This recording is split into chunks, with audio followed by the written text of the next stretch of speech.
Mari kita mulai dengan pendahuluan tentang Kitab Wahyu. Kitab Wahyu yang terpenting adalah ayat ke-1. Bunyinya demikian, inilah wahyu Yesus Kristus yang dikaruniakan Allah kepadanya supaya ditunjukkannya kepada hamba-hambanya apa yang harus segera terjadi. Dan oleh malaikatnya yang diutusnya, ia telah menyatakannya kepada hambanya Yohanes. Perhatikan kalimat pertama, inilah wahyu Yesus Kristus. Kitab Wahyu bukan tentang antikristus, yang terutama bukan tentang setan, iblis, bukan tentang kejadian-kejadian, fenomena-fenomena alam, bukan tentang semuanya itu, bahkan tentang surga dan neraka juga bukan yang terutama. Yang terutama hanya satu, simple saja. Menurut orang, Kitab Wahyu susah? Tidak, sangat mudah. Inilah wahyu Yesus Kristus. Orang yang membaca kitab ini harus semakin dekat sama Tuhan, bukan semakin bingung dengan penafsiran. Orang yang membaca kitab Wahyu dan merenungkan firman-Nya harus semakin menjadikan Yesus Tuhan bagi dia setiap hari dalam segala keputusannya. Kalau kita membaca kitab ini dan menyelidiki kebenaran dengan hati yang benar, kita pasti menemukan Tuhan. Ada beberapa versi tentang pengangkatan gereja Tuhan di akhir zaman sebelum kedatangan Tuhan Yesus yang kedua kali. Versi yang pertama namanya pre-tribulasi, atau kita percaya bahwa gereja Tuhan akan diangkat sebelum dimunculkannya masa antikristus.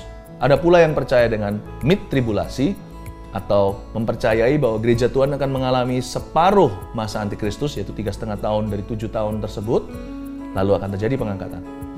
Ada pula yang percaya dengan post-tribulasi, atau kita mengalami sepenuhnya 7 tahun, masa-masa yang sangat neraka sekali di atas muka bumi, sebelum kedatangan Tuhan yang kedua kali.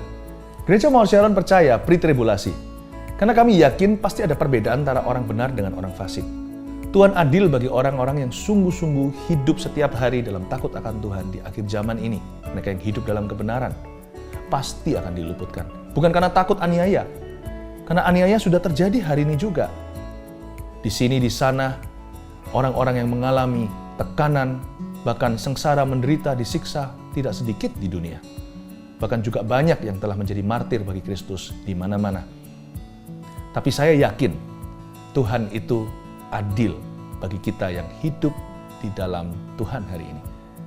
Nah, andai kata ternyata yang terjadi dalam mid-tribulasi juga nggak apa-apa, pasti kasih karunia Tuhan cukup bagi kita. Jikalau kita harus mengalami 3,5 tahun masa-masa antikristus. Kalau kita setia dalam perkara kecil, pasti diberi perkara besar. Dan ketika dibutuhkan pertolongan Tuhan, kalau kita setia sekarang, kita pasti akan diberi kekuatan lebih saat itu. Bahkan kalau post-tribulasi yang terjadi juga nggak apa-apa. Jadi kita nggak perlu berdebat. Karena bagaimanapun juga, itu semuanya hanyalah mengingatkan kita untuk berjaga-jaga. Tapi ternyata kalau pre-tribulasi yang terjadi, bukankah seharusnya semua orang bersyukur diluputkan? Intinya adalah, inilah wahyu Yesus Kristus. Jadikan Yesus Tuhan tiap hari dalam hidupmu. Tak perlu takut masa depanmu. Apapun yang terjadi, Tuhan tanggung semua.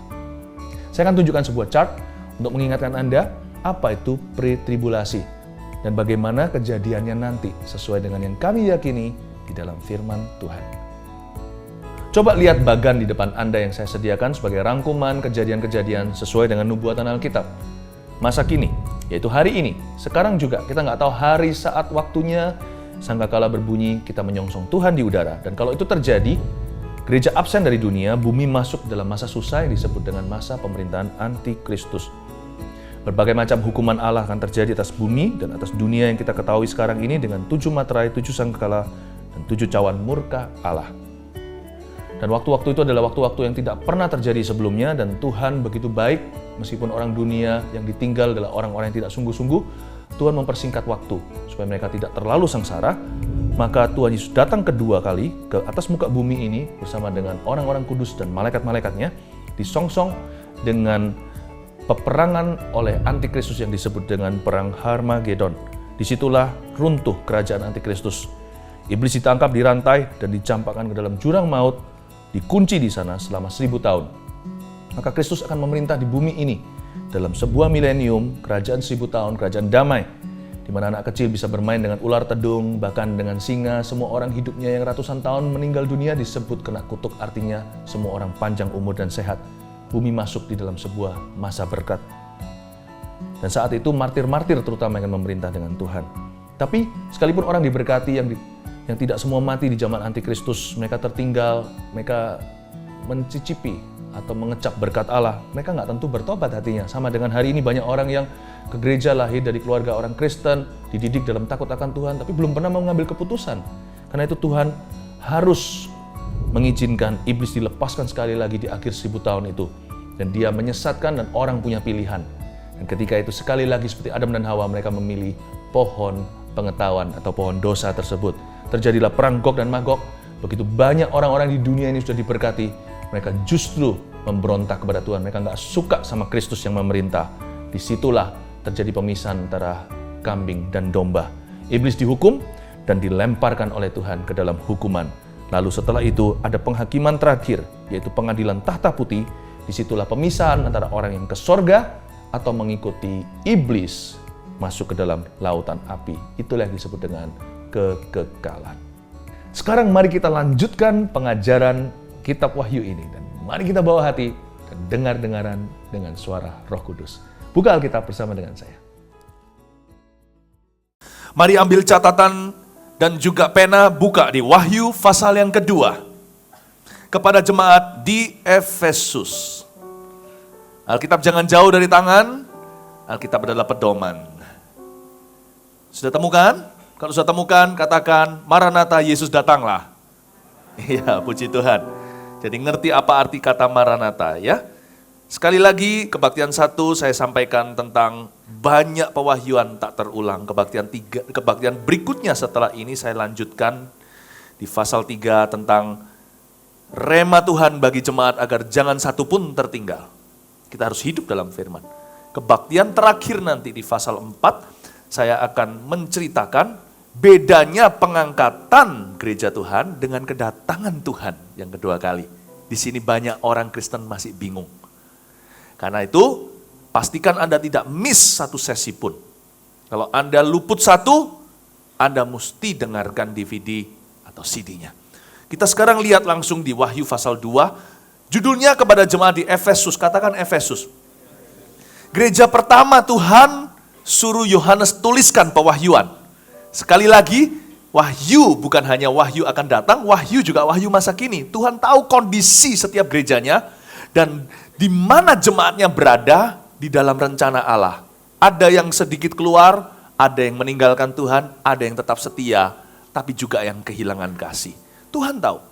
Tuhan itu ingin bicara secara pribadi kepada engkau dan aku.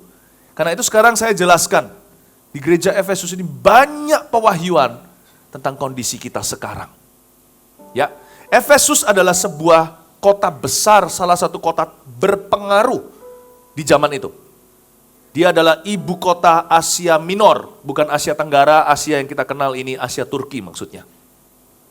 Di Efesus ada sebuah kuil dewa Artemis, dan industri besar di sana adalah industri berhala. Mereka bikin patung-patungan Artemis. Paulus pernah melayani di Efesus, gerejanya besar di situ. Tradisi mengatakan bahwa sejarah juga mencatat bahwa di Efesus pernah ada gereja dengan jemaat beranggotakan 60.000 orang. Timotius pernah jadi gembala di sana, tapi Paulus sebelumnya yang merintis di situ. Paulus pernah memperingatkan mereka selama pelayanan 3 tahun di sana, kalau dia pergi suatu hari, akan banyak pengajaran yang aneh-aneh dan pengajaran sesat akan masuk ke kota itu. Jadi mereka harus hati-hati. Jadi coba sekarang kita mengerti dulu konteksnya. Mari kita baca ayat pertama. Tuliskanlah kepada malaikat jemaat di Efesus. Inilah firman dari Dia yang memegang ketujuh bintang itu di tangan kanannya. Dan berjalan di antara ketujuh kaki dian emas itu. Berhenti di sana, saya jelaskan ayat pertama. Kenapa malaikat kok ditulisin surat? Yang pasti malaikat di sini bukan bersayap. Ini adalah pastor gereja itu. Tahukah Anda, Tuhan menyebut mereka dalam pewahyuan ini lewat Yohanes, tuliskan kepada malaikatku, malaikat jemaatku di Efesus. Harusnya kita semakin menghargai para gembala di antara kita. Saya berkata begini bukan karena saya sendiri gembala loh ya. Tapi ini kebenaran firman Allah. Saya sendiri punya gembala di atas saya yang saya harus hormati. Bapak, Ibu, Saudara, gembala yang baik, gembala sidang yang baik, Gembala gereja lokal yang baik dan benar, harganya tak terhingga dalam kehidupan kita. Karena mereka seperti malaikat yang Allah utus di dalam kehidupan kita, menjaga kita. Sebelum pasal 2 ini, pasal 1 ayat yang terakhir gak usah kita baca, Tuhan bilang bahwa ketujuh bintang atau ketujuh malaikat jemaat itu, 7 pastors itu, yang tidak disebut namanya, itu di tangan Allah. Tahukah saudara-saudara, hari ini para gembala yang mendengarkan firman ini, para full timer, kita di tangannya Tuhan. Ku di tanganmu, ku di hatimu, di pikiranmu, di rencanamu, tak pernah ku sendiri. Ku di tanganmu, ku di hatimu, di pikiranmu, di rencanamu, tak pernah ditinggalkan. Semua satelit kita yang sekarang sedang live streaming dengan jemaatnya, saya punya pesan buat gereja kita. Hargai gembala lokalmu, cintai, doakan, karena mereka juga manusia. Amin, Bapak Ibu Saudara. Dan gereja disebut sebagai kaki dian. Kaki dian emas lagi. Mana ada gereja emas, gak ada gereja yang sempurna. Tapi di mata Allah, gereja selamanya dalam mempelai wanita. God is not for persekutuan doa. Tuhan bukan untuk persekutuan doa, bukan untuk para church ministry atau untuk pelayanan-pelayanan, ministry-ministry. Tuhan itu istrinya tetap sama, gereja lokal. Saya sebut tadi sedikit ulang karena saya tahu di sini ibadah 2 banyak pengusaha. It's okay punya persekutuan doa kalau memelihara kerohanian di kantor. Tetapi pastikan itu sebagai sesuatu pelengkap, bukan pengganti gereja lokal. Ya, apalagi kalau pengusaha bisa punya gereja sendiri. Ini gerejaku sendiri. Jangan, hati-hati, itu bukan gerejamu. Itu persekutuan doa untuk memelihara kerohanian di tempat Anda kerja. Anda bukan bintang itu. Anda raja di bidangmu. Tetapi bintangnya tetap adalah gembala yang Tuhan telah bangkitkan atas hidupmu, berjaga atas jiwamu. Kaki dian emas adalah gereja lokal. 7 gereja lokal, bukan 7 persekutuan doa. 7 gereja lokal, bukan 7 ministry. Sekalipun gak sempurna, banyak cacat celah, gereja belum sempurna, tetap adalah istrinya Tuhan Yesus. Kita lihat ayat 2. Aku tahu segala pekerjaanmu, baik jerih payahmu maupun ketekunanmu. Aku tahu bahwa engkau tidak dapat sabar terhadap orang-orang jahat, bahwa engkau telah mencobai mereka yang menyebut dirinya rasul, tetapi yang sebenarnya enggak demikian, bahwa engkau telah mendapati mereka pendusta. Saya jelaskan sekali lagi di ayat 2 bahwa gereja Efesus adalah gereja is a large and unfortunately proud church. Ini setbacknya, saya bilang tadi gereja enggak sempurna kan, kita mulai nomor 1. Gereja Efesus sekalipun didirikan oleh Rasul Paulus, dia telah menjadi gereja yang besar, saya katakan 60.000 tadi. A large church, gereja yang gede, mega church, tapi sombong. Makanya Tuhan tegur, aku tahu pekerjaanmu sih. Jerih payahmu, ketekunanmu, aku tahu semua.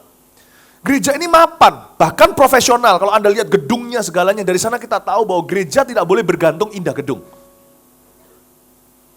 Gereja nggak boleh bergantung itu. Spiritnya itu lebih penting. DNA-nya, nilainya, itu segalanya. Gereja ini mapan profesional dan sibuk dengan berbagai pelayanan. Karena pada waktu Wahyu ditulis, gereja ini sudah usianya lama, udah puluhan tahun. Kita baru minggu lalu merayakan 25 tahun. Ulang tahun gereja Mawar Sharon tercinta. Ini gereja lebih tua. Karena waktu dituliskan Wahyu ini, gereja ini udah generasi keberapa, bukan generasi pendiri lagi, beberapa udah mati. Dan gereja ini pelayanannya banyak, variatif. Tapi satu hal, tapi jemaatnya cuek. Dingin kasihnya. Dan dikatakan di sana sekalipun mereka itu bisa sudah begitu mapan secara doktrin segala, mereka itu bisa tahu yang benar dari yang salah, tapi mereka itu gak berapi-api bagi Allah. Jadi ini gereja yang sudah gak sama seperti waktu didirikan. Pelayanan semakin mahir, semakin canggih, tetapi spirit mereka udah luntur. Ayat 3. Dan engkau tetap sabar dan menderita oleh karena namaku, dan engkau tidak mengenal lelah. Setia sih setia. Namun demikian kata Yesus, aku mencela engkau karena engkau telah meninggalkan kasihmu yang semula. Itu seperti ada nada khawatir di dalam suara Tuhan, bukan berarti Tuhan itu khawatir, tidak ya, jangan salah sangka. Tetapi Tuhan seperti concern dan prihatin. Kalau kalian seperti ini, jangan-jangan banyak yang imannya berguguran, waktu aku datang tidak ada yang siap. Jangan-jangan ini skenario gereja ini, dia didirikan oleh 5 gadis yang bijaksana, tapi diakhiri dengan 5 gadis yang bodoh. Engkau memulai dengan roh, mengakhiri dengan daging. Kalau kita lihat enggak usah dibuka deh, di Efesus 1, atau dibuka saja enggak apa-apa, munculin dengan cepat di sini ayat-ayat yang saya minta sebagai tambahan ayat. Efesus 1 ayat 15, ini komentar Paulus bagi generasi ke-1 gereja itu. Karena itu setelah aku mendengar tentang imanmu dalam Tuhan Yesus dan tentang kasihmu terhadap semua orang kudus. Berhenti di sana. Matikan. Ini adalah komentar pendirinya kepada generasi 1. Mengagumi kasih mereka yang berapi-api untuk Tuhan dan tulus bagi sesama. Luar biasa. Gak jaim-jaim orangnya. Kebaktian ini jangan sampai jaim-jaim loh ya. Gak jaga image cuma perhatikan diri sendiri. Tapi ternyata itu generasi pertama. Waktu ini ditulis, Paulus sudah meninggal dunia. Udah dipenggal kepala. Ini adalah wahyu yang ditulis sekarang oleh Yohanes kepada generasi kedua yang sudah gak sama semangatnya. Jangan luntur, katakan kanan kirinya, jangan luntur apimu. Ya, ayat 5. Sebab itu ingatlah betapa dalamnya engkau telah jatuh. Bertobatlah dan lakukan lagi apa yang semula engkau lakukan. Maksudnya disuruh melirik ke generasi pendiri. Lakukan lagi. Jangan semuanya sekarang senyum kanan kiri, tetapi sudah tidak ada passion, gairah lagi. Cuma melakukan pelayanan ibadah sekedar rutinitas. Jika tidak demikian kata Tuhan, aku akan datang kepadamu dan aku akan mengambil kaki dianmu dari tempatnya. Jikalau engkau tidak bertobat. Mengambil kaki dian pada tempatnya punya 2 makna. Yang ke-1, berarti Tuhan akan segera mengambil kuasa pengaruh gereja itu. Dengan kata lain, gereja itu cuma besar doang. Akan jadi tong kosong nyaring bunyinya. Jangan sampai itu terjadi pada gereja kita. Karena kita ini gereja akhir zaman, gereja pengangkatan loh ya. Kita ini hanya nggak tahu aja kapan waktunya. Jadi jangan percaya orang yang klaim tahu Tuhan mau datang bulan September ini. Nggak ada September ini Tuhan mau datang, yang ada NYC. Nah, saya nggak tahu Tuhan bisa datang besok. Ya, Bapak Ibu Saudara, kita nggak tahu waktunya. Yesus pun memilih tidak tahu supaya jangan memberi ruang kepada orang-orang yang klaim sembarangan, yang sok tahu. Tapi kita ini pasti sudah gereja akhir zaman karena waktunya semakin dekat. Bisa setiap saat. Kita ini gereja pengangkatan. Coba bilang kita ini gereja pengangkatan. Iya. Jadi nggak boleh kita itu luntur, nggak boleh.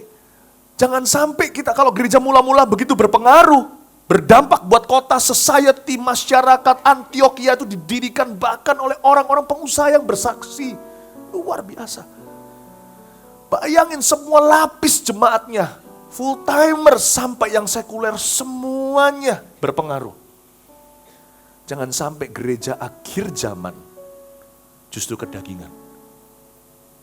Nanti jangan-jangan di sorga lebih banyak orang Kristen dari gereja mula-mula daripada gereja akhir zaman yang kelihatannya sekarang marak gereja di Indonesia, di mana-mana jangan-jangan lalang semuanya bukan gandum. Tuhan cari kualitas. Saya ngajarkan wahyu sekarang ini disuruh sama Roh Kudus karena untuk mencari kualitas itu. Bukan kuantitas semata-mata. Amin Bapak Ibu Saudara. Mengambil kuasa pengaruh dari sebuah gereja, dengan kata lain Tuhan berkata, aku tidak akan lagi sertai jemaatmu. Wah, jangan sampai terjadi di sini dalam nama Yesus. Aku tidak menyertai. Aku nggak mau nyertai kamu lagi, kata Tuhan pada gereja itu. Dari pendetanya nggak disertai sampai jemaatnya nggak disertai. Jangan sampai terjadi begitu. Malah sebaliknya, kita harus semakin tua semakin menjadi-jadi kalau bicara tentang usia gereja. Amin Bapak Ibu Saudara. Ya. Yang kedua, arti dari mengambil kaki dian dari tempatnya itu berarti tidak akan ada lagi mengambil gereja dari tempatnya. Artinya tidak akan ada lagi gereja di sana. Sungguhan loh, kalau sekarang Anda pergi ke Turki, Efesus itu di sana, Anda tidak akan menemukan sebuah gereja yang berapi-api lagi di sana. Dan gereja yang pernah didirikan Paulus ini, Sekalipun yang mendirikan Paulus, tidak ada KKN di kerajaan surga. Anda sekarang ke sana, the church is no longer existent. Sedih saya, tapi perkataan Tuhan benar. Terjadi, peringatannya pun digenapi. Akhirnya, gereja Efesus ini tak ada lagi. Tak ada di sana. Coba Anda naik pesawat, liburan lebaran ini, pergi ke Turki. Anda tidak akan menemukan gereja yang dimaksudkan di sini. No more. Oh Lord, janganlah gereja Mawar Sharon menjadi gereja no more suatu hari. Kita akan menjadi gereja yang menyongsong Tuhan di udara. Kebangunan rohaninya generasi after generasi semakin kuat. Amin Bapak Ibu Saudara. Ya, kita sekarang lihat lagi ayat ke-6. Tetapi yang ada padamu, yaitu engkau membenci segala perbuatan pengikut-pengikut Nikolaus yang juga kubenci. Saya tuh kagum sama Tuhan. Tuhan ini lagi susah. Dia lagi tegur mempelai atau istrinya, gereja kesayangannya. Didirikan oleh rasul kesayangannya pula. Meskipun Tuhan menegur ya, kita para orang tua sedikit saya kasih pesan sponsor di sini. Pesan sponsor dari Tuhan. Kita sebagai orang tua itu jangan cuman bisa negor anak kita, lihat kelemahannya, kekurangan bahkan kesalahannya. Belajar dari Tuhan nih, di ayat 6 ini, Tuhan selalu cari-cari alasan untuk memuji anak-anaknya. Dia lagi cari, dia seperti suami yang selalu mencari alasan untuk memuji istrinya. Meskipun dikatakan gereja Efesus sudah jatuh begitu dalam, tapi Tuhan berkata, aku puji kamu. Engkau membenci segala perbuatan pengikut Nikolaus. Dalam menegur, Tuhan tetap ingat memuji. Saya senang sekali, saya belajar parenting dari Alkitab. Saya belajar gimana besarkan anak itu dari firman Tuhan. Ya, dan sekarang mari kita lihat pujian Tuhan apa terhadap gereja ini. Gereja ini membenci segala perbuatan pengikut Nikolaus. Nikolaus di sini siapa? Nikolaus di sini bukan merek sepatu. Nikolaus di sini adalah Bileamites, atau mereka itu adalah pengikut Bileam. Bileam adalah seorang nabi yang naik keledai, lalu keledainya bicara sama dia itu loh. Bileam ini jahat sekali, bukan karena mengutuk Israel, nggak jadi. Tapi dia ajari kepada Balak untuk gimana caranya meracuni Israel dengan kompromi. Kalau mereka ini orang radikal, kamu hadapi mereka langsung muka dengan muka, hancurlah kamu raja. Caranya adalah racuni mereka. Kasih mereka ya kenikmatan seks.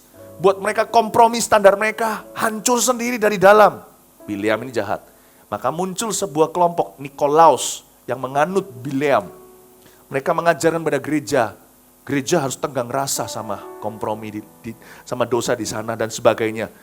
Tapi gereja Efesus itu tegas. Kalau hari ini mungkin gereja yang tegas berdiri, tegas berkata tidak pada gay right.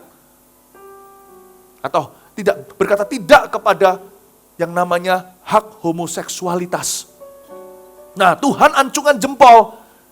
Sekalipun mereka ini orang-orang yang tidak lagi cinta Tuhan itu dengan segenap hati, tapi mereka tetap tegas berdiri pada beberapa kebenaran.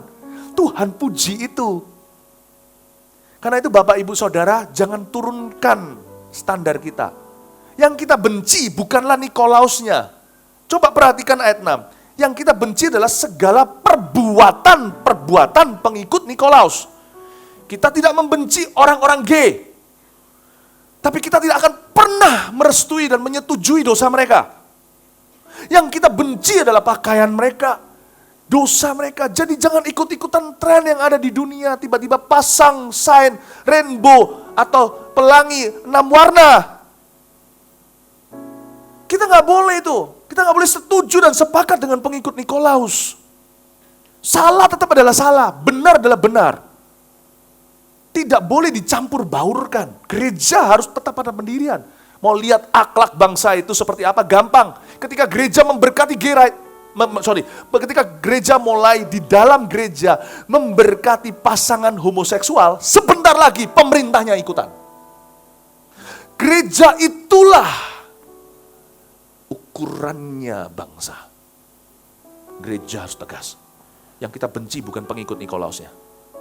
Kita mau bantu mereka, pulihkan mereka, doakan mereka, layani mereka. Yang kita benci adalah perbuatan pengikut Nikolaus. Tuhan puji, gereja Efesus itu berpengaruh. 60.000. Jangan berkata 60.000 itu enggak cuma 60.000. Karena zaman dulu, satu kota metropolitan paling isinya 100.000. Kalau 100.000 seperti di Yerusalem aja. 100-200.000 lah ya. Itu berarti kalau 100.000, 60% itu anggota gereja satu gereja.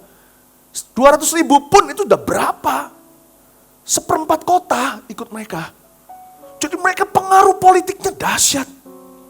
Tuhan bilang, bagus, kalian tetap tegas berdiri. Hitam di atas putih. Tidak mengkompromi. Ini dia. Jadi cepat ya.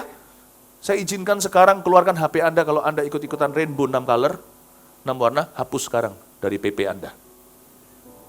Jangan, kalau nggak tahu, nggak apa-apa. Nggak usah tanya, sudah lupakan.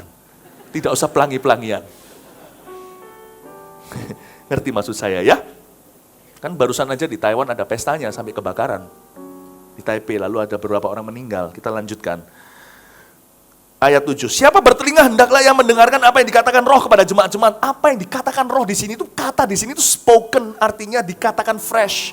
Alkitab ini indah, ditulis 2000 tahun yang lalu, atau ribuan tahun yang lalu. Tapi Tuhan bisa bicara seolah-olah baru ditulis sekarang. Di konteks kita, ini sekarang Roh Kudus lagi bicara sama gereja Mawar Sharon. Di luar Mawar Sharon mungkin saya bukan rasul. Di Mawar Sharon saya harus bicara sebagai Bapak. Saya bicara sama Anda, catat baik-baik, jangan ikut-ikutan. Jangan ikutkan, berdiri tegas. Tapi jangan berhenti di sana. Cintai Tuhan dengan membara.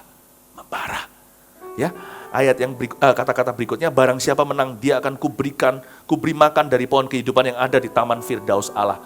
Saya ceritain sedikit. Sejarah dan tradisi mencatat sesuatu yang unik. Setelah di Patmos disingkirkan, diasingkan di sana, Rasul Yohanes, satu-satunya murid Yesus yang tidak terbunuh, tetapi yang matinya dengan damai sampai masa tua, seperti yang dinubuatkan Tuhan Yesus setelah Tuhan Yesus bangkit.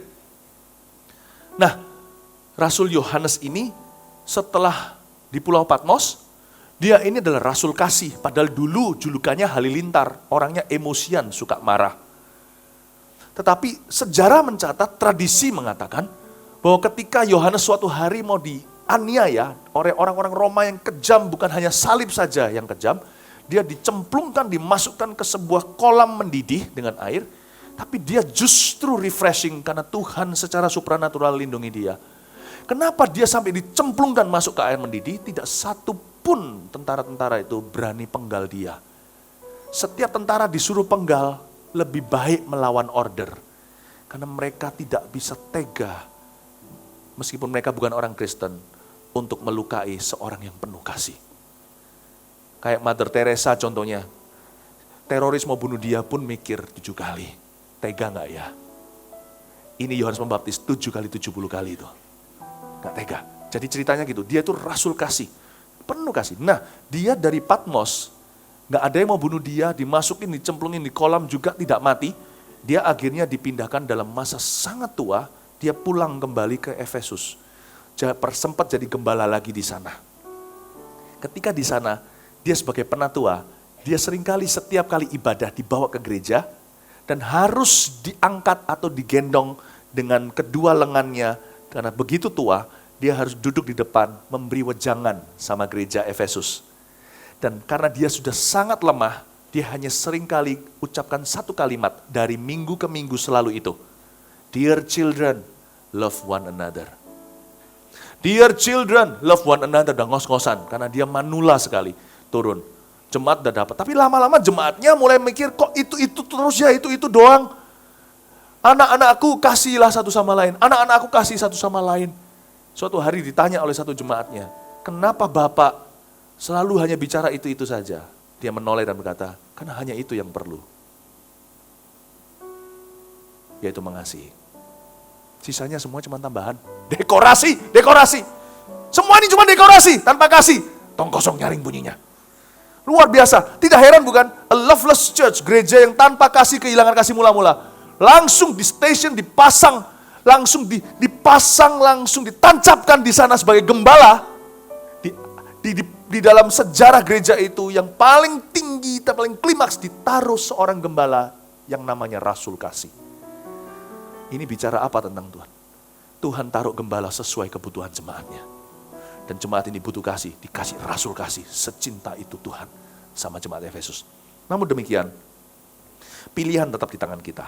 Karena buktinya gereja di Efesus tidak ada lagi. Seperti nubuatan Tuhan. Mereka betul-betul dipindahkan ke Gideon. Berarti pendeta gembala tidak bisa tolong Anda. Anda harus memilih, itu pilihan pribadi. Sekalipun dikasih Yohanes pun, mereka tetap kehilangan kaki Gideon. Anda mau dikasih pendeta yang merek api, berapi-api, obor Allah juga percuma kalau hati kita tidak memilih untuk mengapi-apikan diri untuk Tuhan. Ini pelajaran dari Efesus. Gak bisa dapat gembala lebih bagus dari itu. Salah satu daripada 12 rasul anak domba Allah itu pun gak menyelamatkan sejarah mereka. Bapak, ibu, saudara, Anda sudah dewasa dalam Tuhan, sudah tahu kebenaran. Pilih Tuhan dan pilih yang benar. Amin. Kita lihat sekarang kepada jemaat di Smyrna, kita lihat kepada berikutnya. Dan tuliskanlah kepada malaikat jemaat di Smyrna. Smyrna adalah sebuah kota pelabuhan 25 mil utara Efesus. Di sana besar sekali populasi orang-orang Yahudi yang anti-Kristen zaman itu. Demikian juga besar populasi fanatik pengikut fanatik Romawi. Jadi bisa jadi orang Yunani, orang-orang imigrasi, orang-orang yang migrasi, orang-orang yang pindah, ya, orang imigrasi. Itu besar populasi pengikut-pengikut fanatik Romawi yang menekankan penyembahan kepada kaisar, karena kaisar memang disembah. Jadi dari dua populasi ini aja mereka tercepit di tengah, sudah langsung jelas ini resep bencana atau alias aniaya. Jadi jemaat di Smyrna itu tidak mudah. Tidak mudah gereja berdiri di situ, karena di sana hawanya anti-Kristen banget. Oke, mari kita sekarang baca pesan Tuhan. Dan tuliskanlah kepada malaikat jemaat di Smyrna. Jemaat ini minoritas benar-benar di kota itu. Inilah firman dari yang awal dan yang akhir, yang telah mati dan hidup kembali. Aku tahu kesusahanmu dan kemiskinanmu. Namun engkau kaya, dan fitnah mereka yang menyebut dirinya orang Yahudi, tetapi yang sebenarnya enggak demikian. Sebaliknya mereka adalah jemaah iblis. Perhatikan di ayat 9 saya jelaskan. Kenapa Tuhan berkata bahwa orang-orang Yahudi yang bertemu di sinagoga itu adalah jemaah iblis? Apakah mereka satanis? Dulu di Indonesia ada ramai yang namanya gereja setan, katanya di Manado segalanya. Yang saya tidak khawatirkan gereja-gereja setan gitu. Karena itu kelihatan jelas semua menentang, jangankan orang Kristen. Masyarakat kita yang non-Kristen pun alergi dengan kata setan. Yang saya khawatirkan bukan itu. Tapi di sini Tuhan bilang, ini orang Yahudi. Orang Yahudi itu terkenal menurunkan Taurat. Alkitab di tangan Anda itu loh. Kejadian sampai Wahyu itu dari orang Yahudi semua. Jangan jauh-jauh, Tuhan kita itu ras Yahudi. Waktu di dunia. Tapi kenapa orang yang bertemu di sinagoga ini, mereka disebut jemaah iblis oleh Tuhan. Loh, Tuhan kok kacamatanya beda. Semua orang mengagumi mereka itu religi. Wah, religius sekali. Bapak, Ibu, Saudara, being religious doesn't mean being spiritual. Itulah sebabnya ada orang berkata, aku gak suka agama-agama menjadi cikal bakal akarnya peperangan saudara. Betul, setuju. Tapi kalau Anda menganggap iman saya ini agamawi, saya tidak setuju. Saya orang rohani. Orang rohani itu hidupnya dengan agenda Allah. Orang kalau religius dalam nama Yesus sekalipun bisa bertengkar loh ya. Aku benci sama orang itu. Biarin dia masuk neraka. Dia nggak mau terima Tuhan Yesus. Kelihatannya Yesus dibela. Anda sedang melanggarnya. Nama Yesus Anda manfaatkan kalau Anda membenci seseorang. Tapi agenda iblis yang Anda lakukan karena Anda melaksanakan benci. Ini tricky sekali. Dibutuhkan firman Tuhan yang seperti ini untuk bisa membedakan sumsum dan sendi. Ini kalau operasi, dokter yang nggak ahli. Bisa-bisa yang dicuil bukan bagian yang sakit. Dicuil yang sehat. Justru komplikasi. Banyak orang Kristen kalau tidak dekat sama firman Tuhan, kira dia melakukan sesuatu jasa untuk Tuhan. Orang itu, biarin aja dia mati masuk neraka. Tahu nggak? Papa ya, Papa lapor gereja ya, biar masuk neraka. Kayaknya Anda bela gereja, Anda sedang mempermalukan gereja. Karena orang yang menghakimi melakukan agenda setan. Berapa banyak di media, sosial media contohnya. Orang serang orang. Dasar lu karismatik, bla bla bla dan sebagainya. Jangan kepancing saudara. Sesat bahwa bisa benci kata-katanya itu luar biasa kasarnya. Bahkan tidak sedikit yang keluar kata-kata kotor dan binatang. Padahal orang Kristen serang orang Kristen. Kita kalau diserang yang karismatik, jangan ikut-ikut. Dasar memang, sana guguk ya. Anda nggak bela siapa-siapa, dua-dua kepancing masuk jurang. Tahukah Anda bahwa Anda bisa melakukan agenda setan tanpa Anda sengaja? Karena itu, kalau mau betul-betul hidup di akhir zaman sebagai anak Tuhan yang tulen, bercermin kebenaran, dengar-dengaran. Rohani tidak sama dengan religi. Bukan nafas ambisi religius, aku aniaya kamu karena kamu beda sama aku. Tetapi handle, sekalipun kita beda pendapat sama orang pun, kita lakukannya dengan lemah lembut, rendah hati, dan penuh kasih, tidak menghalalkan segala cara di dalam nama Tuhan. Amin Bapak Ibu dan Saudara, ini yang disebut sama Tuhan. Mereka kelihatannya seperti sangat zealous atau sangat-sangat, kalau zeal itu apa? Zeal, sangat-sangat, mereka seolah-olah bersemangat untuk aku. Tapi agenda mereka adalah untuk membunuh. Mereka adalah jemaah iblis. Jadi kita bisa melakukan agenda setan tanpa jadi satanis. Beberapa di antara kita sudah dipakai setan kok untuk menjadi batu sandungan pada sekelilingnya. Udah dipakai. Kita gosip kanan kiri. Meskipun gosipnya, aku mau curah hati ya. Aku gak suka sama rekan pelayananku. Tahu diceritain satu sisi doang diceritain. Satu sisi saja. Wah, Anda sudah lakukan agenda iblis. Satu, orang yang Anda cerita itu tidak berkenaan dengan masalah itu. Dia tuh tidak bisa buat apa-apa selain Anda racuni. Lain cerita kalau dia pemimpinmu, dia bisa damaikan dan segalanya. Anda racuni kanan, racuni kiri. Dengan seperti itu, Anda gosip saja. Anda sudah lakukan agenda iblis kok, meskipun dalam nama pelayanan. Gampang kok, banyak satanis di gereja. Tanpa bergabung dengan gereja setan. Saya berkata sama Tuhan, jangan pakai hidupku untuk menjadi batu sandungan. Maksudnya, jangan izinkan hidupku untuk menjadi batu sandungan Tuhan. Jangan izinkan sekali-kali tanpa aku sengaja aku melaksanakan agenda setan. Saya selalu bercermin sama Tuhan dan berkata, Tuhan, tolong saya. Pakai hidup saya, penuhi saya dengan Roh Kudus, supaya jangan saya kedagingan. Di jemaat Smyrna, di jemaat Smyrna ada orang-orang yang seperti ini. Nah di kota Smyrna maksudnya. Tapi puji Tuhan, jemaat Smyrna tidak ada yang begitu. Jadi ini jemaat yang patut kita contoh sebenarnya. Ini salah satu dari 7 jemaat yang dari salah satu dari 7 gereja yang patut kita contohi sebenarnya. Masih banyak hal baiknya. Tapi kasihan sih, mereka agak kasihan. Ayat 10 kita lihat ya. Tidak pernah dikatakan Tuhan di antara jemaat di Smyrna, di gereja Smyrna itu ada yang kayak begitu. Tuhan lagi tegur orang Yahudinya yang di luar gereja itu. Tetapi saya mengucap syukur. Tapi gereja ini juga meskipun setia, mereka mengalami aniaya. Kita lihat ayat 10. Jangan takut terhadap apa yang harus engkau derita sesungguhnya. Iblis akan melemparkan beberapa orang dari antaramu ke dalam penjara. Supaya kamu dicobai dan kamu akan beroleh kesusahan selama 10 hari. Hendaklah engkau setia sampai mati. Dan aku akan mengaruniakan kepadaku mahkota kehidupan. Ini gereja cukup susah, jemaatnya banyak aniaya. Jadi jangan pernah kita menilai, menghakimi orang lain yang menderita dan mengatakan Allah sedang mengutuki mereka. Anda kalau mau menilai pohon itu dari buahnya, lihat buah-buah rohnya. Jangan cepat-cepat kita mengambil konklusi bahwa orang kaya itu selalu diberkati. Nggak tentu loh. Ada orang yang sungguh-sungguh sama Tuhan, tapi belum sukses pekerjaannya. Ada orang yang kaya raya dan berkata kanan kiri, berkata aku diberkati Tuhan. Tapi simpenannya ada 2. Anda mau lihat pohon, mau tahu itu semangka bukan, lihat buahnya. Semangka atau jeruk bisa kelihatan menghasilkan apa pohon itu.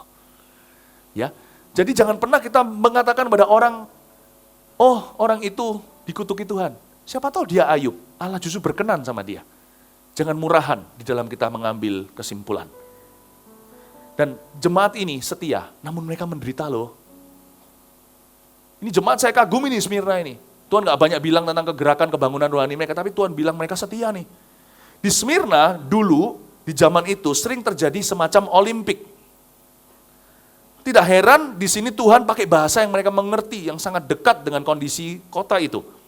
Makanya Tuhan pakai kata-kata di akhir ayat 10 itu, siapa yang setia sampai mati, aku akan mengaruniakan kepadanya mahkota kehidupan. Khususnya di bidang atletik, selalu diadakan di Smyrna. Jadi yang menang dikasih mahkota.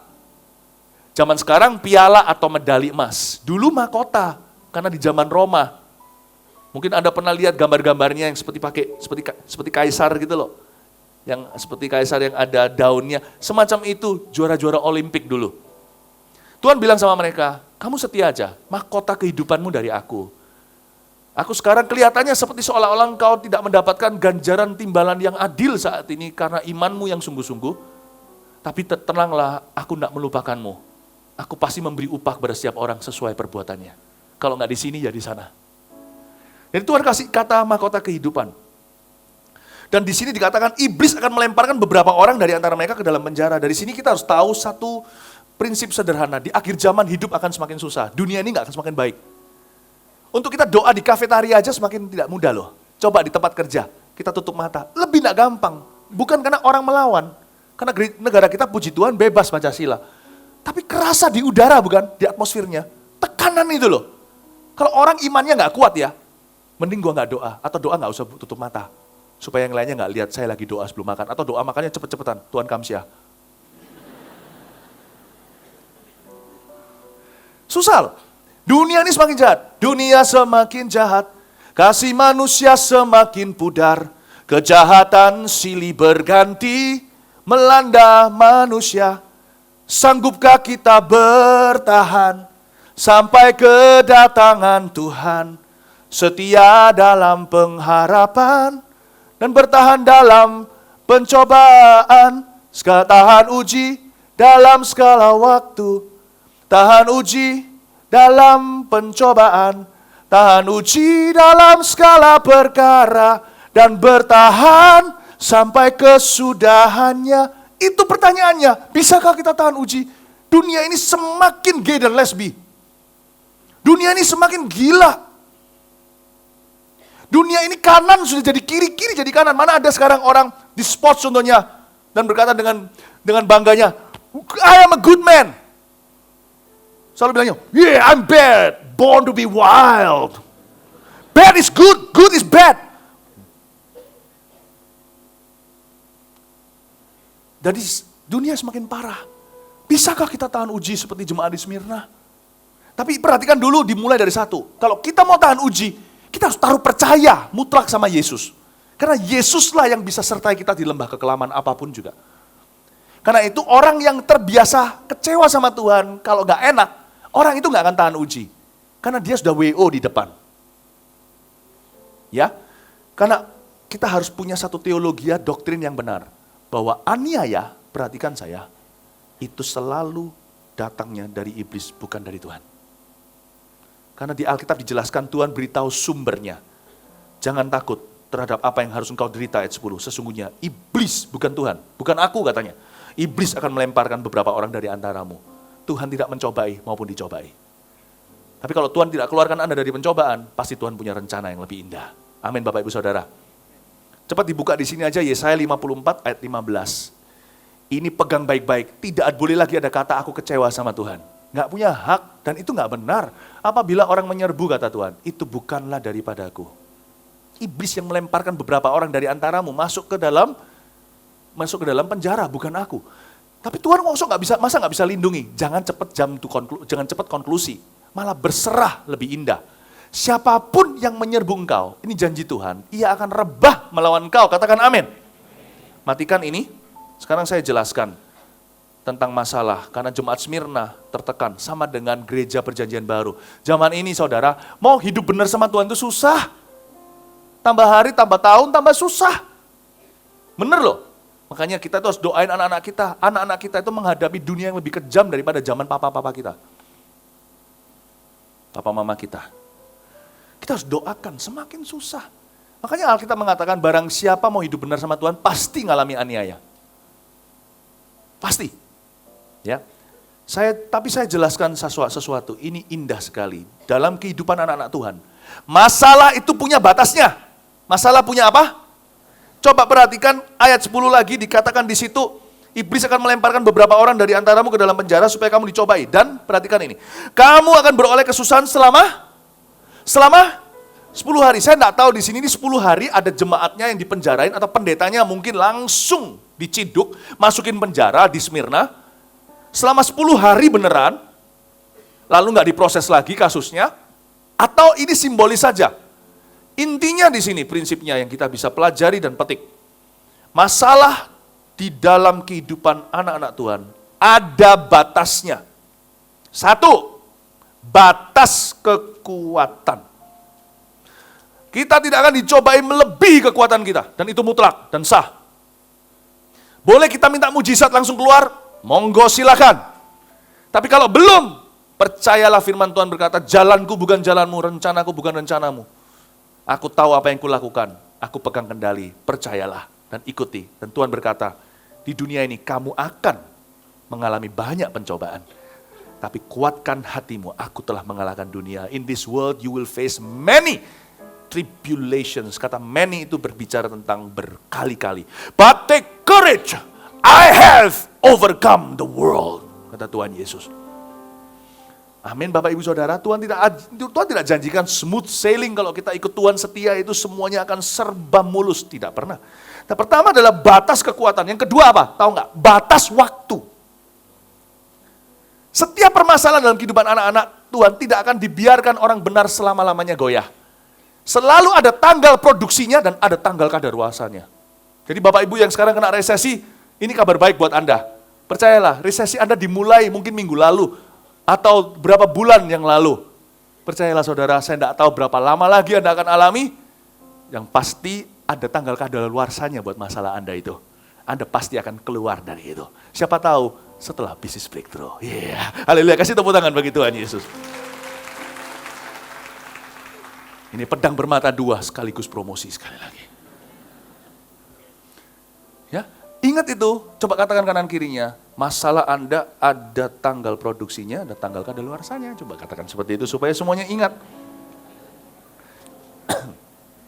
Ayat 11. Coba siapa di sini yang merasa Roh Kudus sedang berbicara kepadanya? Angkat tangan. Puji Tuhan, kalau gitu ayat 11 tinggal baca lalu.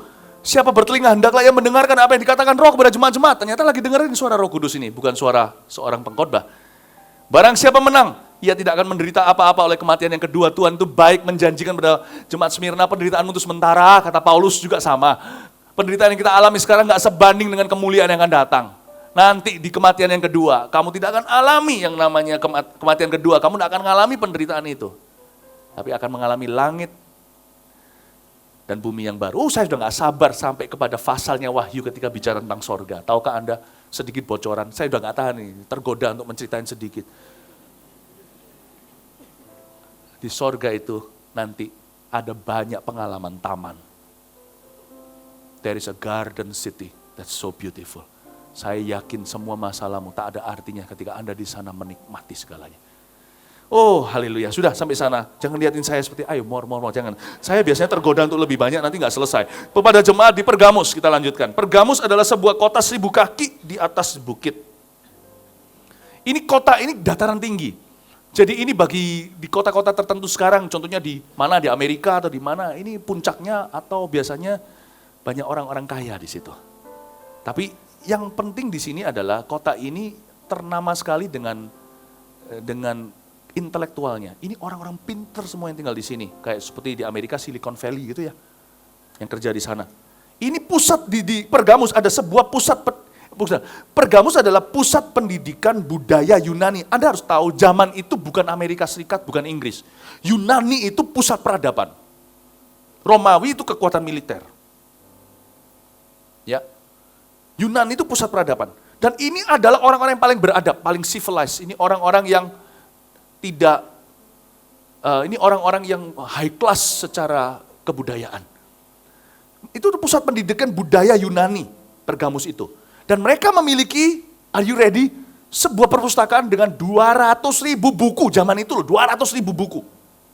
Gila nggak? Luar biasa. Nah, coba kita sekarang lihat. Ternyata yang namanya kota yang kayak begitu, kondisinya seperti apa, kita lihat ayat 12, dan tuliskan kepada malaikat jemaat di Pergamus. Ini adalah pesan Tuhan pada gembala untuk menjagai gerejanya. Inilah firman Dia yang memakai pedang yang tajam dan bermata dua. Pedang yang tajam dan bermata dua mengajarkan pada kita bahwa otoritas Allah tertinggi ada pada firman-Nya. Tuhan bicara sama mereka, jangan goyah dengan banyaknya buku. Salomo sendiri mengajarkan apa di pengkhotbah? Membuat terlalu banyak buku buat pusing kepala. Loh, bukan berarti saya ngomong begini lalu semua mahasiswa tidak baca textbooknya. Bagaimana bisa lulus ujian nasional? UTS, UAS-nya, akhir semester, tengah semester. Saya berkata bahwa Anda harus fondasikan hidup Anda pada satu buku saja. Bible, the Bible, Alkitab. Bapak, Ibu, Saudara, Tuhan sedang ajarkan kepada jemaat di situ, beritahu sama pendetanya, suruh ajarkan, suruh bacakan surat Yohanes, dan suruh follow up. Bahwa jemaat harus dibangun, sekalipun jemaat semuanya itu pembaca buku, semua jemaat di Pergamus itu, pasti sedikit banyak kena pengaruh budaya. Mereka suka baca. Saya justru iri dengan Pergamus, karena orang Indonesia lebih tidak membaca. Malah justru kita butuh membaca. Amin, Bapak, Ibu, Saudara. Tapi nggak apa-apa lah, minimal Anda baca Alkitab dulu, Anda bisa bangga. Jadi kalau Anda perkumpulan internasional gitu, semua orang membanggakan, saya baca ini. Ada orang itu pernah yang baca 20 buku setahun segalanya, Anda jangan mau kalah. Sebagai jemaat Mount Sharon, sekalipun Anda belum sempat baca buku lain, Anda bisa bilang gini, saya satu tahun baca 66 buku. Anda akan membuat semua mata terbelalak. Anda akan menjadi kaum intelektualitas. Kejadian, Keluaran, Imamat, Bilangan, itu 66. Tapi baca buku kalau bisa, saya nggak menentang buku, oke? Silakan baca. Baca biografi, baca buku yang baik. Kembangkan, baca buku bisnis. Anak-anak muda baca buku seni, buku ini, buku itu. Kembangkan. Expand yourself, expand. Yesaya 54 berkata apa? Kau akan mengembang ke kanan ke kiri, baru setelah itu kemah-kemahmu. Tak akan ada batasnya, tak hemat. Yang dikembangkan Tuhan itu bukan bisnismu. Yang dikembangkan Tuhan bukan studi karirmu. Yang dikembangkan Tuhan adalah dirimu. Kalau Anda berkembang, semua yang Anda pegang berkembang. Expand yourself. Salah satu cara ekspansi itu bukan bisnis, bukan karir, bukan pekerjaan dan peluang. Ekspansi itu adalah pengetahuan. Ya, salah satunya di situ. Tapi ingat, 200 buku ini tak ada tandingannya. Bukan, 200 buku ini tidak sebanding dibandingkan satu, yaitu Alkitab itu. Aku yang pegang pedang yang tajam dan bermata dua. Paulus pernah tulis pada Timotius, firman Tuhan itu adalah pedang bermata dua. Satu Alkitab itu di atasnya segala buku di dunia. Ayat 13, aku tahu di mana engkau diam, yaitu di sana, di tempat tahta iblis, dan engkau berpegang pada namaku, dan engkau tidak menyangkal nama imanmu padaku, juga tidak pada zaman Antipas, saksiku yang setia kepadaku, yang dibunuh di hadapan kamu, di mana iblis diam. Tunggu. Sesuatu ganjil di sini. Ini adalah kota intelektual, bukan kota tuyul dan bakyul. Ini kota yang enggak percaya-percaya, genderuwo, kuntil anak. Bukan. Ini kota intelektual. Budaya Yunani. Anda ingat gak? Yesus ditanya sama orang Yahudi lebih low class waktu itu di Galilea. Tanya sama Tuhan minta tanda. Mereka lebih superstitious. Tapi orang Yunani minta sama Tuhan bukan tanda. Dia minta sama Tuhan hikmat. Minta Tuhan untuk buktikan, bukan lihat tanda satunya, pokoknya orang Yunani itu nggak percaya gitu-gitu. Lu kok bisa disebut di situ iblis bertata ya? Aneh. Harusnya iblis itu bertata di tempat yang katakan yang ada dewa Artemisnya. Yang gitu-gitu. Kok malah tatanya di tempat orang-orang nggak percaya setan? Setan itu nggak perlu dipercayai. Jalankan agendanya, dia sudah kamsia. Dan tahukah Anda, tata setan juga bisa ditemukan di dalam kebudayaan yang maju? Tahukah Anda? Di sini Tuhan katakan, aku tahu di mana kamu tinggal. Kamu tinggal di tempat tahta iblis. Berarti kebudayaan modern juga bisa menjadi tahta iblis. Jangan ikuti semua tren. Justru orang-orang yang tahayul-tahayul gitu, biasanya nggak punya power apa-apa, politik maupun secara ekonomi. Setan juga bisa pakai orang pintar, bukan orang pintar dukun maksudnya, orang pandai. Karena mereka biasanya orang berpengaruh. Tahukah Anda, kalau kita mempengaruhi kebudayaan, dan kebudayaan itu akan mempengaruhi orang, setan tahu jalur itu. Karena itu sekarang tidak heran sebuah negara yang tidak percaya tuyul, tapi lebih percaya UFO atau piring terbang, yang menjadi pakarnya.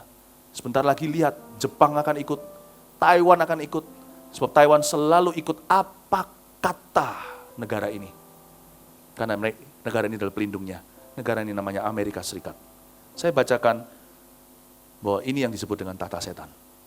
Ya, dan ini adalah seorang yang menulisnya bernama John Bevere. Mungkin Anda tahu John Bevere, penulis buku, orang yang pandai rohani cinta Tuhan. Dia sedih. Saya tidak berkata bahwa di Amerika semua buruk. Mungkin ada 7.000 orang yang tidak mencium kaki Baal. Tidak semua gereja parah. Ada hamba-hamba Tuhan yang tulus, yang sejati di sana. Tapi perhatikan kata-katanya. Ini adalah seruan seorang Lot di Gomorrah yang selalu sedih melihat kondisi kotanya. To my fellow Christian leaders in the United States. Kepada sesama orang Kristen, pemimpin-pemimpin Kristen terutama, tokoh-tokoh Kristen di Amerika. Tomorrow is a crucial day, besok adalah hari yang sangat kritis sekali. Tomorrow we need to speak to the people we pastor. Besok kita harus berbicara kepada orang-orang kita gembalakan. Our nation made a decision to take a huge step further away from our Creator yesterday. Ini terjadinya berapa waktu yang lalu, sudah semingguan ya. Ini saya agak telat karena ketemu Anda, nunggu temu Anda baru saya bacakan. Negara kita membuat sebuah keputusan untuk semakin jauh dari Tuhan pencipta kita. Ya, God spoke through the prophet Isaiah, for the leaders of my people, the Lord's watchmen, his shepherds, are like silent watchdogs that give no warning when danger comes. Tuhan berbicara kepada Nabi Yesaya seperti ini, karena pemimpin umatku, penjaga-penjaga menara, para gembala, mereka seperti anjing yang diam saja, tidak memberikan peringatan ketika bahaya datang. It saddens my heart to see what our government leaders have done. Saya sangat sedih melihat apa yang pemerintah kita telah lakukan. But what is heartbreaking is the responses so many Christians are posting on their social media. Tapi yang lebih parah dari itu, yang membuat saya jauh lebih sedih, adalah respon orang-orang Kristen di sosial media mereka. Many are saying, love wins. Banyak berkata, ya, kasih menang. Anda tahu, ini bicara tentang gay right itu. How can believers in Jesus say this? Bagaimana orang-orang benar di dalam Yesus, orang-orang percaya dalam Yesus mengatakan ini? One reason is that they've not been properly warned. Salah satu alasan adalah karena mereka tidak pernah diajari, tidak pernah diperingatkan. Paul the Apostle states, don't you realize that those who do wrong will not inherit the kingdom of God? Don't fool yourself. Those who indulge in sexual sin, or who worship idols, or commit adultery, or practice homosexuality, or are thieves, or greedy people, or drunkards, or are abusive, or cheat people, none of these will inherit the kingdom of God. Karena Paulus sendiri berkata dengan sangat jelas, tidakkah kau sadari bahwa orang-orang yang berbuat dosa secara sengaja tidak akan masuk kerajaan Allah? Jangan menipu dirimu sendiri. Orang-orang yang yang terlibat dalam dosa imoralitas seksual, yang menyembah berhala, mereka yang berzina, mereka yang melakukan perbuatan-perbuatan homoseksual, mereka yang adalah pencuri, orang yang serakah, pemabuk, orang yang melecehkan orang lain, orang-orang yang menipu sesamanya, orang-orang yang tidak akan menerima kerajaan Allah itu. We should tell our people to love all mankind. Kita harus memberitahu kepada umat yang kita pimpin bahwa kita memang harus mencintai semua orang. But to hate the sin that ensnares them. Tapi kita harus mengajarkan kepada umat Tuhan yang kita pimpin untuk membenci dosa dan perbuatan mereka. And keeps them from truly knowing our wonderful Jesus. Apa yang menghalangi mereka untuk bisa mengenal kebenaran dan kasih Yesus. Don't be silent tomorrow. Jangan diam besok. Speak the truth in love. Sampaikan kebenaran dalam kasih. Jangan pasang rainbow-rainbowan itu ya, Gereja Mawar Sharon. Jangan ikut-ikutan. Karena sekarang itu susah. Kalau kita bicara seperti ini, dibilang kita tidak berbelas kasih. Langsung tidak populer. Bahkan beberapa artis Kristen pun ikut-ikutan berkata love wins. Karena kenapa? Kalau enggak, rating mereka turun. Dunia ini sekarang hawanya lebih kepada membela yang salah. Anda harus hati-hati. Amin Bapak Ibu Saudara. Apa yang kita pelajari dari Pergamus ini? Ternyata kebudayaan modern itu jangan ikut-ikutan semua tren, uji segala sesuatu dengan firman Allah. Ternyata setan bisa bertata di apa yang kelihatannya tak ada tahayul intelektual belaka. Justru orang-orang berpengaruh dihinggapi oleh iblis tanpa mereka sadari. Itulah sebabnya orang Kristen harus pinter.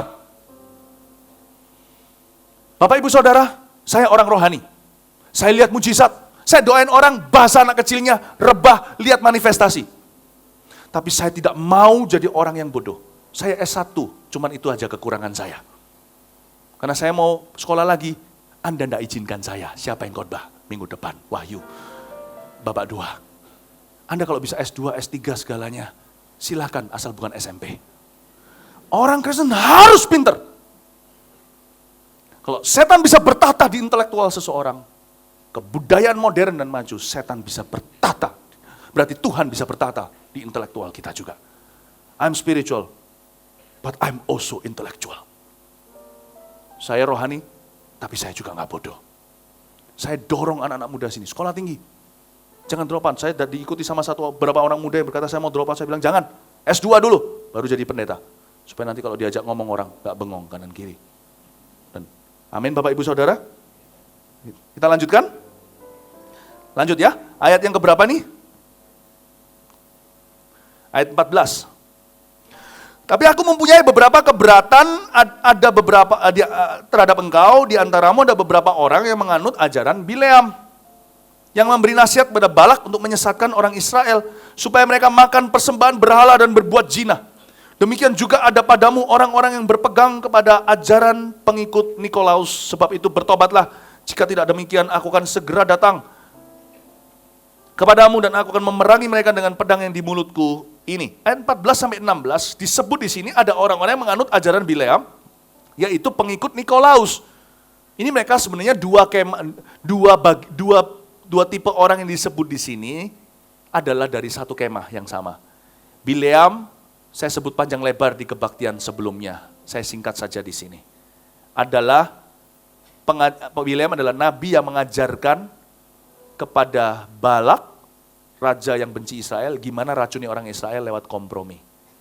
Ya, jadi intinya ini adalah pengajaran kompromi. Jadi pesan Tuhan bagi kita di ayat 14-16 sebagai gereja dan umat Tuhan orang kudus di akhir zaman, jangan kompromi atau menjadi liberal hanya karena tekanan untuk berpikiran terbuka. Saya sering disebut, Anda pikiran sempit, terserah sana mau ngomong apa. Saya bukan berpikiran sempit, sorry ya. Untuk bisa mengembangkan ministry seperti ini, mana bisa gua sempit pikirannya? Saya nggak sempit. Saya berpikiran benar, bukan sempit. Dan I will not apologize. Aku tidak akan minta maaf karena berpikiran benar. Sekalipun orang bilang itu konservatif, sempit, tidak berwawasan yang lebar. Terserah, saya tidak akan jadi liberal karena tekanan dan popularitas. Nah, lebih baik saya benar mati sendirian sama Tuhan daripada salah, populer, dan masuk neraka.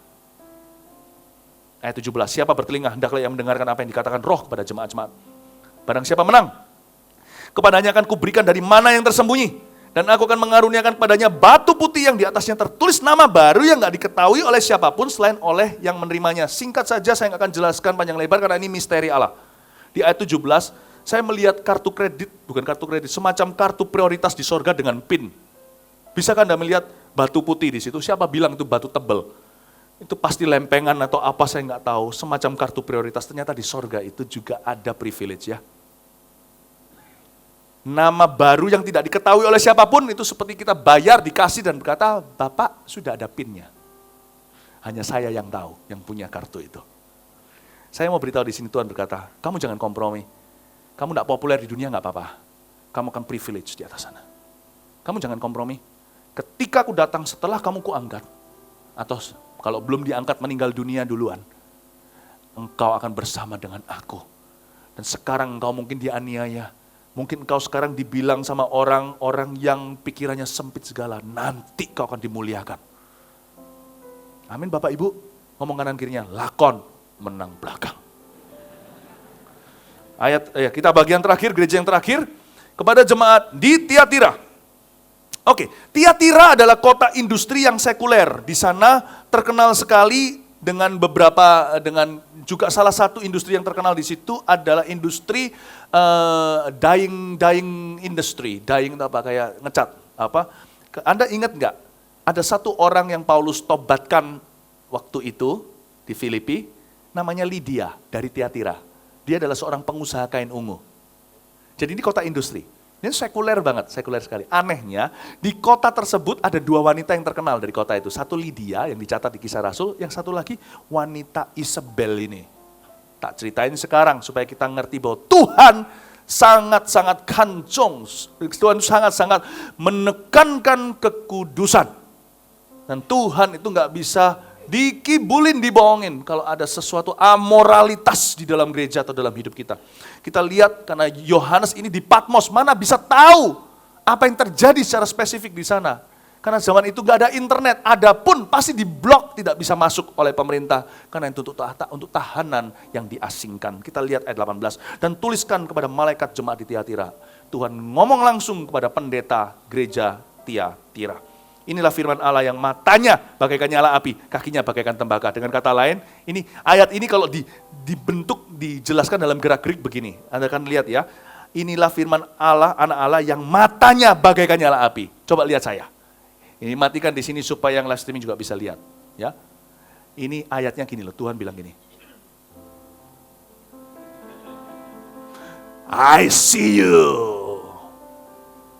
I know what you do this summer. Aku tahu. Lihat lagi ya biar lebih jelas.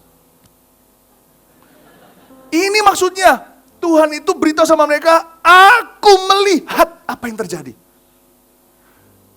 Dengan ditulis oleh seorang yang tua renta, yang bermil-mil jauhnya sendirian, tidak ada hubungan, tidak ngerti keadaan gereja, dia bisa tahu aja harusnya seluruh gereja gemetar dan takut. Ternyata Tuhan pasang CCTV di mana-mana.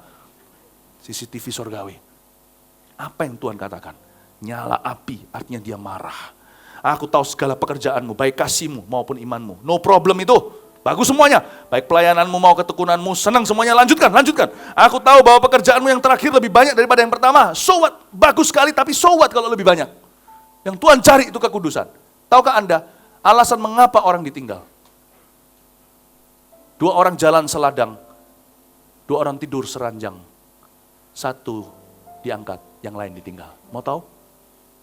What separates them both? Apa yang memisahkan mereka berdua?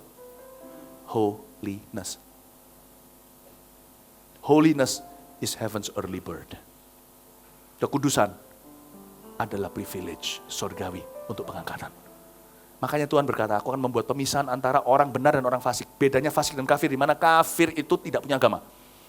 Fasik itu mengaku beragama, hidupnya bertolak belakangan. Kristen di bibir saja, kelakuan tidak. Dan Tuhan berkata seperti ini, ayat 20. Tetapi aku mencela engkau karena engkau membiarkan wanita Isabel yang menyebut dirinya nabiah mengajar dan menyesatkan hamba-hambaku supaya berbuat zina dan makan persembahan-persembahan berhala. Hah? Ada wanita yang menyebut dirinya nabiah ngajar dan menyesatkan orang. Dan aku telah memberikan dia waktu untuk bertobat, tapi ia tidak mau bertobat dari zinanya. Lihatlah, aku akan melemparkan dia ke atas ranjang orang sakit. Dan mereka yang berbuat zina dengan dia akan kulemparkan ke dalam kesukaran besar, jika mereka tidak bertobat dan perbuatan-perbuatan perempuan itu. Dari perbuatan-perbuatan perempuan itu. Dan anak-anaknya akan kumatikan.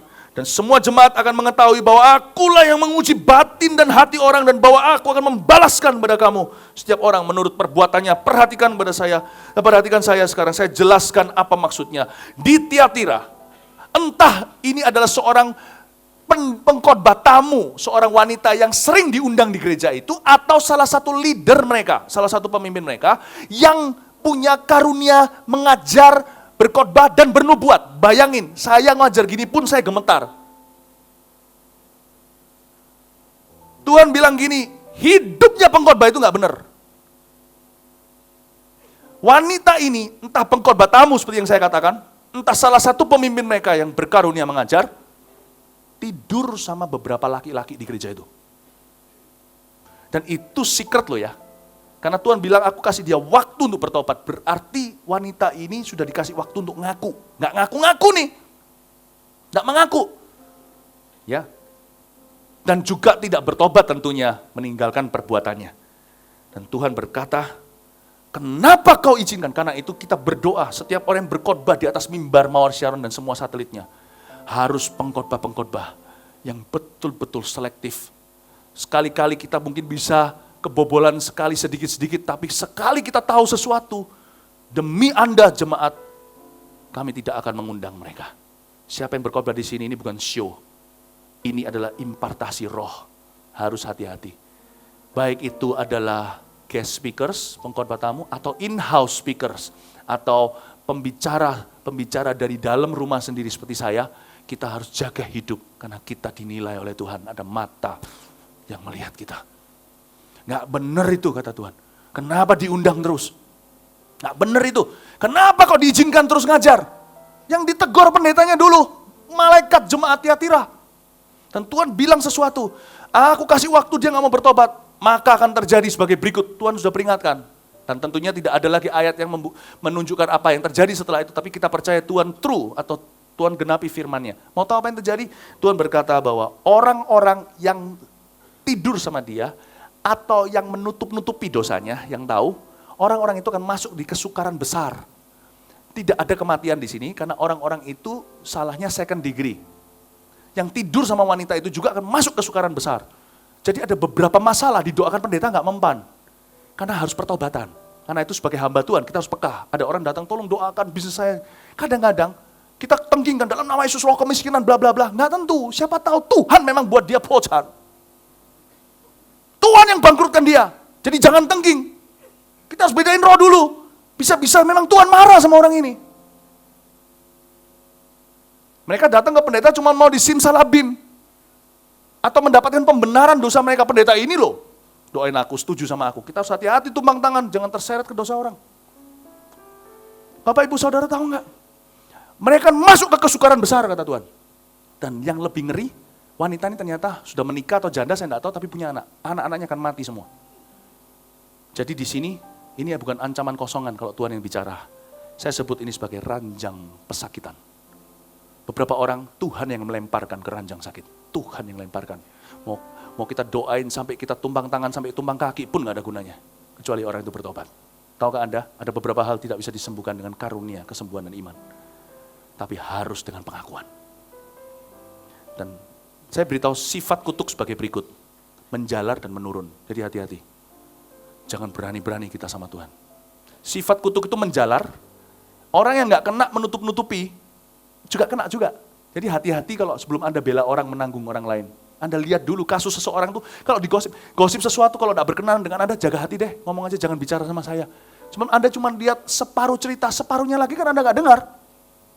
Jangan cepat percaya, karena Anda harus ingat, perhatikan, kutuk itu menjalar. Seperti wabah menular. Seperti MERS, SARS, itu lebih bahaya. Karena MERS dan SARS hanya fisik, kutuk kekal. Dan menurun. Hari ini kalau ada seorang pria yang masih punya simpanan, bapak-bapak yang saya sebut ini, cepat bertobat. Karena anak-anak Anda, apalagi perempuan juga sama yang sekarang zaman emansipasi wanita karena Kartini. Selingkuh di sana-sini. Anda punya anak kan? Kalau bapak-bapak Anda punya anak perempuan, apalagi. Anda, sudah, titik, saya nggak lanjutin. Kalau demi cinta anak aja lah tinggalin dosa, jangan demi cinta Tuhan nggak apa-apa. Anda harus tahu kutuk itu turun.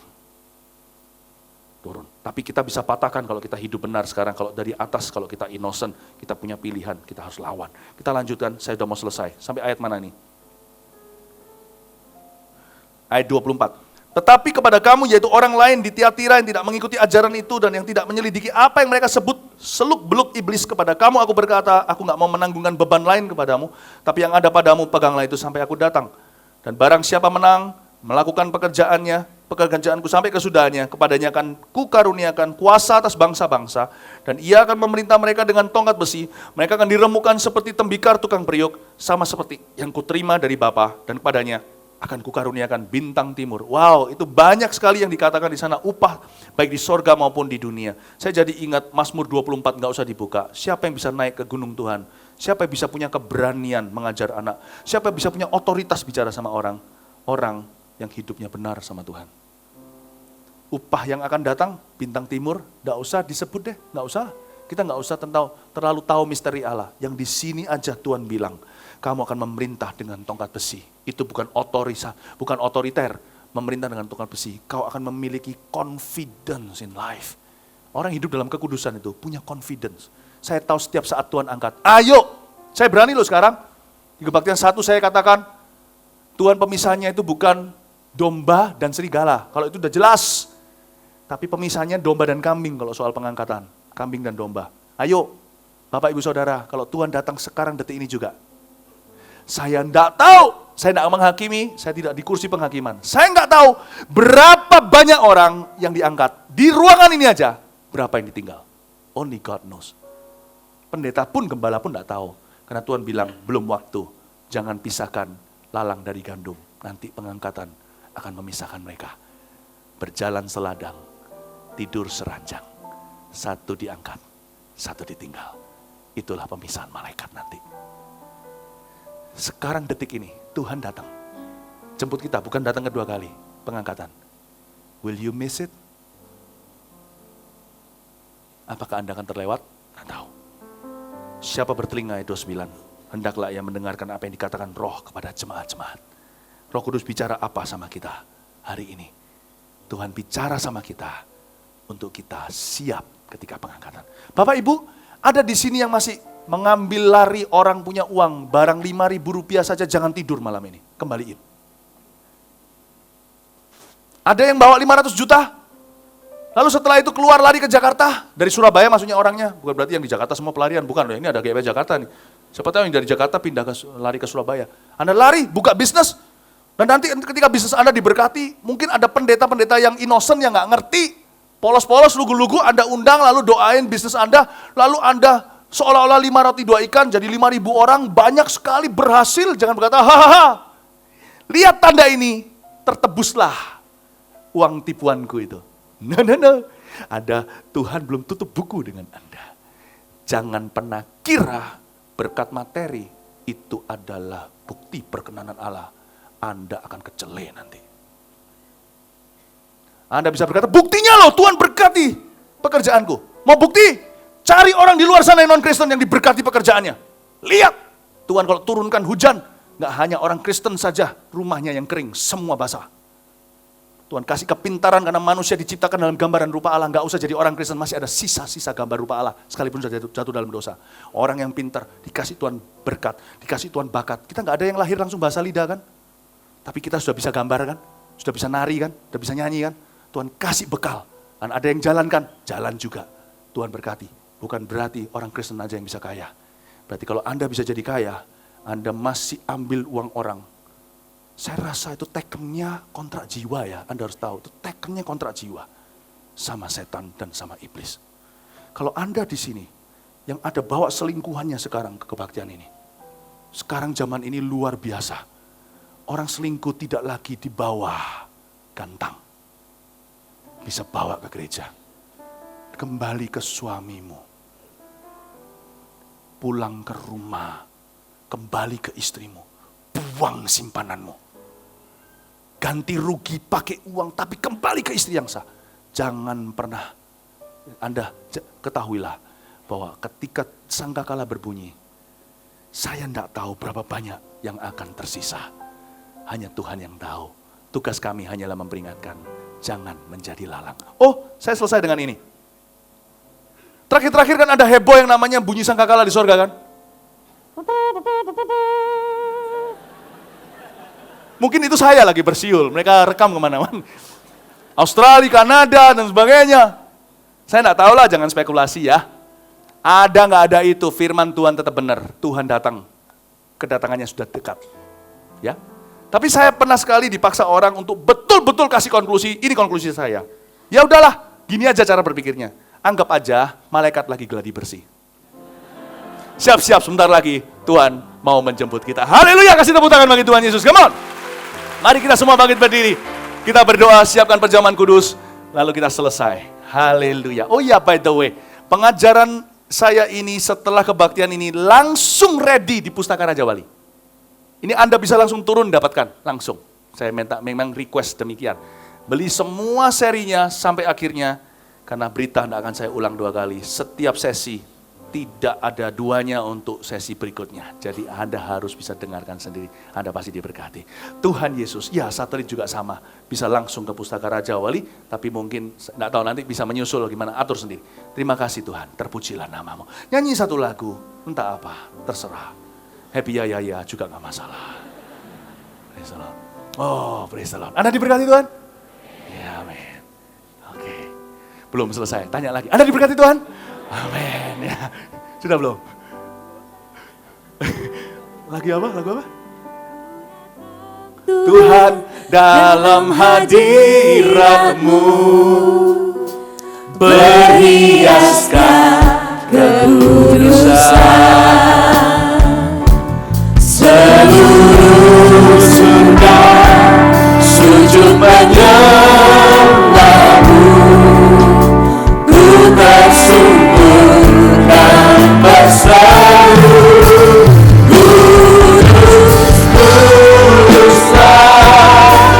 kuduslah Tuhan, Allah semesta alam.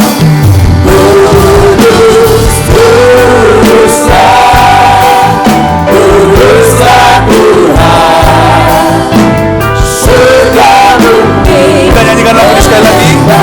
Saya minta perjamuan kudus mulai dibagikan. Ku datang Tuhan dalam hadirat-Mu, berhiaskan kekudusan, seluruh surga sujud menyembah-Mu, ku tersungkur dan berseru, kuduslah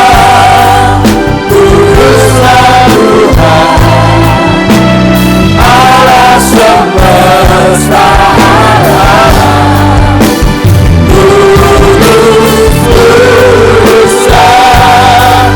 Kuduslah Tuhan, surga bumi menyembah.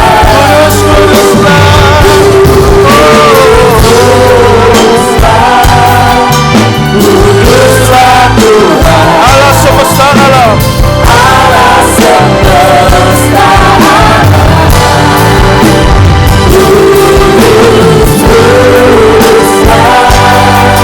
Kuduslah Tuhan, surga bumi menyembah. Surga bumi menyembah-Mu, surga bumi menyembah-Mu, surga bumi menyembah, surga bumi menyembah. Mari kita angkat roti di tangan kita, satukan iman kita, kita satu tubuh Kristus. Yang lemah dikuatkan, lutut yang goyah dikuatkan, tangan yang turun terangkat. Ya Tuhan, kami tidak ingin kalau Tuhan datang sekarang juga.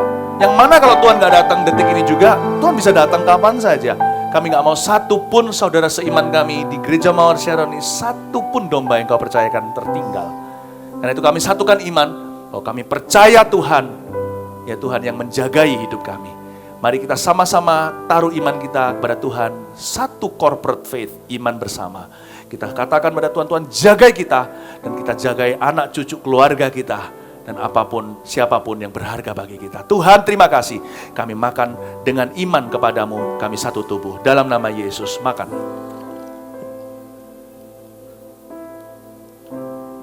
Tidak ada yang sempurna, bukan? Kalau kita bicara tentang sempurna, gak ada yang rasa layak untuk diangkat Tuhan kalau Tuhan datang sekarang.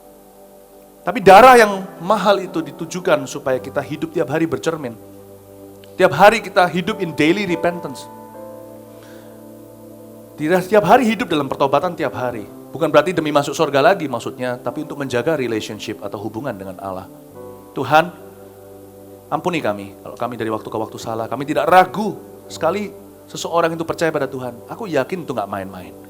Tapi jaga-jaga kalau ada di antara kami yang menyimpan dosa. Kami sudah nek-nek sebenarnya di hati, kepingin lepas tapi nggak bisa. Beri kami kemampuan Tuhan. Barang siapa di sini yang menyimpan suatu dosa lebih dari satu hari, dan itu sudah menjadi kebiasaan buruk, simpanan segala, menjadi pelarian, cepat minta maaf. Ketika ambil perjamuan ini jangan main-main. Alkitab mengajarkan orang yang main-main ambil perjamuan kudus itu akan menuai sendiri akibatnya. Saya tidak ngancam, ini semua firman Allah. Tapi kalau Anda sekalipun ada di sini orang yang berdosa, yang nyimpen lama dosanya, tapi kalau mengambil perjamuan ini ditemplah oleh Roh Kudus dan berkata, Tuhan, ketika ini aku teguk, minuman ini masuk ke dalam leher dan ke dalam tubuhku, aku mengambil keputusan untuk berbalik kepada Tuhan. Seperti Lazarus, seperti Sakeus. Siapa yang kutipu, ku kembalikan berkali-kali lipat kalau perlu. Aku akan melakukan tindakan real, tindakan nyata untuk berbalik dan meninggalkan dosa. Tolong aku ya Tuhan. Mungkin pertobatannya sekarang, tapi proses pertobatannya mungkin cukup lama. Aku harus kembalikan ini dan itu. Aku akan telepon orang yang telah aku bawa lari uangnya. Sorry, aku akan kembalikan dalam 3 tahun karena besar jumlahnya. Tapi kembalikan beneran, sungguhan. Beriku kekuatan untuk jalani perjalanan pertobatan. Aku tahu Tuhan akan kembalikan segalanya. Tuhan, aku ambil ini untuk mengakui dosaku. Kalau ada orang yang kayak begitu, cepat ngomong sama Tuhan. Ampuni aku akan tinggalkan simpananku setelah ini. Ampuni aku akan pulang ke rumah. Ampuni aku tidak memberontak lagi sama orang tua. Mulai buat pengakuan sama Tuhan. Dan kalau kita tidak ada suatu dosa kadaluarsa apa di hati pikiran kita, cukup pegang ini sebagai nurani. Tuhan jagai kami setiap hari. Mari minum dalam nama Yesus. Haleluya. Haleluya. Kudus, kuduslah, kuduslah Tuhan, Allah semesta. Kudus, kuduslah, kuduslah Tuhan. Surga bumi menyembah, surga bumi menyembah, surga bumi menyembah. Katakan kami semua menyembahmu. Kami semua menyembahmu. Terimalah berkat dari Allah Bapa, kasih karunia dari Tuhan Yesus, pengurapan dan persekutuan dengan Roh Kudus menyertai-Mu hingga Tuhan menyongsong kita di awan-awan. Kapanpun Tuhan datang, kami gereja Tuhan siap menyongsong-Mu. Sebelum Tuhan datang, kami akan berbuah lebat bersama dengan Roh Kudus. Dalam nama Yesus, haleluya, amin. Selamat siang, Tuhan memberkati.